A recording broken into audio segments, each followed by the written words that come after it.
नाम है हरिया, मैं काम करता हूँ बहुत बढ़िया, खाता हूँ खाना और रोज गाता हूँ गाना। अरे यार, आज तो बहुत देर हो गई। इस खतरनाक जंगल को देखकर तो मेरे हाथ पैर ठंडे हो गए हैं। अगर मैं वक्त पर गांव नहीं पहुंचा तो मालिक बहुत नाराज हो जाएंगे। तभी हरिया को एक आवाज सुनाई देती है। सुनिए हरु जी। अरे, ये आवाज किसने दी? तभी हरिया को सामने कुछ दूर एक औरत खड़ी दिखाई देती है। अरे भाई, ये औरत अकेली इतनी रात को इस जंगल में क्या कर रही है? चलकर पूछना पड़ेगा।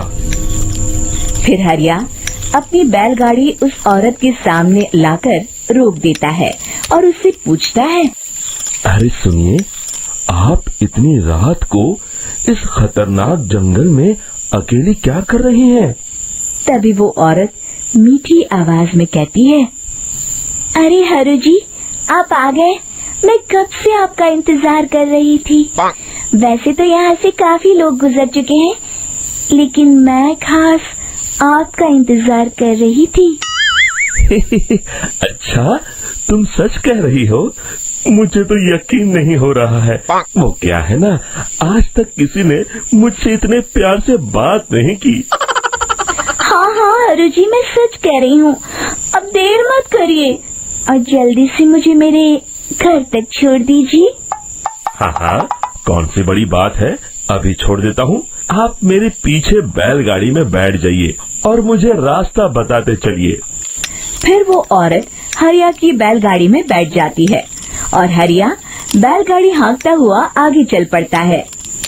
फिर उस औरत के बताए हुए रास्ते पर चलते चलते हरिया बैलगाड़ी लेकर एक काली गुफा के आगे आकर रुक जाता है। हरिया उस औरत से पूछता है। हाँ देवी जी, आपका घर कहाँ है? यहाँ तो एक गुफा के अलावा और कुछ नहीं है। तभी अचानक वो औरत हवा में उड़ने लगती है। देखते ही देखते उसका सुंदर रूप एक डरावनी चुड़ैल में बदल जाता है और वो जोर जोर से हंसती है। अरे तू तो एक नंबर का बेवकूफ निकला। तू तो बड़ी आसानी से मेरी बातों में आ गया। अरे मर गया रे, ये तो एक चुड़ैल है। हे भगवान बचा ले, ये तो बड़ी डरावनी दिखाई दे रही है। और फिर अगले ही पल हरिया की बैलगाड़ी में रखा सारा सामान हवा में उड़ता हुआ उस काली गुफा के अंदर चला जाता है और वो चुड़ैल भी उस गुफा के अंदर जाकर कहीं गायब हो जाती है। हरिया ये नजारा देख बुरी तरह घबरा और परेशान हो जाता है। अरे, ये चुड़ैल तो मेरा सारा सामान लेकर गुफा में गायब हो गई। अब क्या होगा? अगर मैं गांव खाली हाथ गया तो मालिक मेरी अच्छी खबर लेंगे। मेरी इस बात का कोई यकीन भी नहीं करेगा। फिर आखिर वही हुआ। हरिया के मालिक चंपक सेठ को हरिया की किसी भी बात पर रत्ती भर भी यकीन नहीं हुआ। चंपक सेठ को लगा हरिया झूठ बोल रहा है और उसने ही लालच में आकर सारा सामान हड़प कर लिया है। फिर हरिया को बेईमान समझकर चंपक सेठ उसे काम से निकाल देता है। अगले दिन अपनी दुकान में परेशान बैठा चंपक सेठ गुस्से में बड़बड़ाता है। अरे, दुकान में तो सामान बिल्कुल भी नहीं है। अब मुझे ही शहर जाकर सामान लाना होगा। फिर वो अपनी बैलगाड़ी लेकर शहर चला जाता है। शहर से सामान लेकर जब चंपक सेठ वापस गांव लौट रहा होता है, तभी उसे एक आवाज सुनाई देती है। चंपक जी, ओ चंपक जी। अरे, ये तो कोई मेरा नाम लेकर मुझे पुकार रहा है। फिर उस रास्ते में वही औरत खड़ी दिखाई देती है। फिर क्या था, हरिया की तरह चंपक सेठ भी उस औरत के पास अपनी बैलगाड़ी लेकर जाता है और वो भी उसकी चिकनी चुपड़ी बातों के मुंह जाल में फंस जाता है। फिर चुड़ैल उसे भी अपनी गुफा तक ले जाती है और उसका सारा सामान लेकर गुफा में गायब हो जाती है। बेचारा चंपक सेठ लाचार होकर खाली हाथ गांव लौट आता है। फिर ये उस जंगल में रोज की बात हो जाती है। जो कोई भी शहर से कुछ लेकर गांव की तरफ लौटता, वो चुड़ैल उसे बेवकूफ बनाकर उसका सारा सामान लेकर गुफा में गायब हो जाती।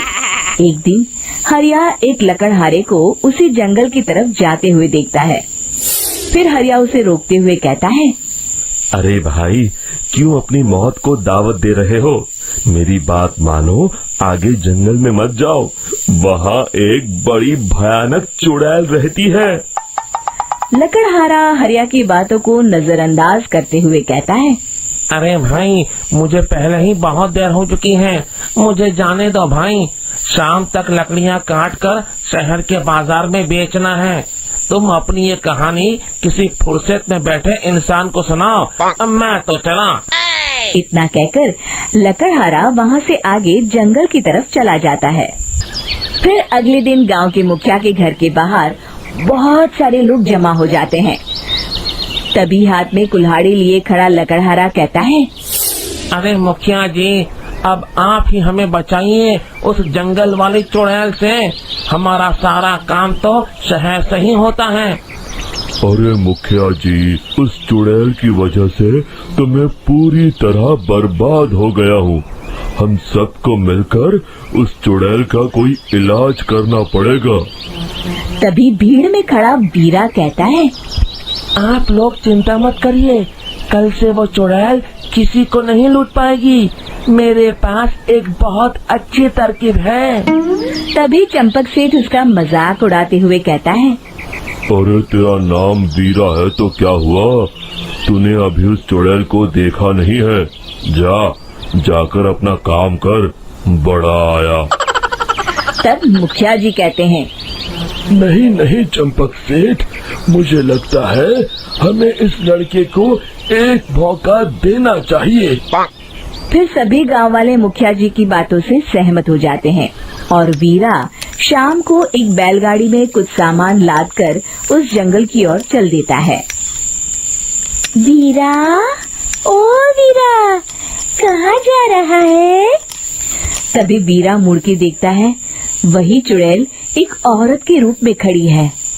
अरे बहन जी, मैं आपको ही ढूंढ रहा था। देखिए, मैं आपके लिए क्या लाया हूँ। अरे वाह, तो खुद मेरे लिए इतना सामान लाया है। तू ही अकेला गांव में समझदार है। जरा देखो, मैं भी खोल के, बड़े भूख लगी है। जैसे ही चुड़ैल उस सामान पर से कपड़ा हटाती है, एक भगवान शिव की तेज रोशनी उसके अंदर मूर्ति से निकलती है और चुड़ैल अपने असली रूप में आकर जलने लगती है। अरे मैं जल रही हूँ, बचाओ!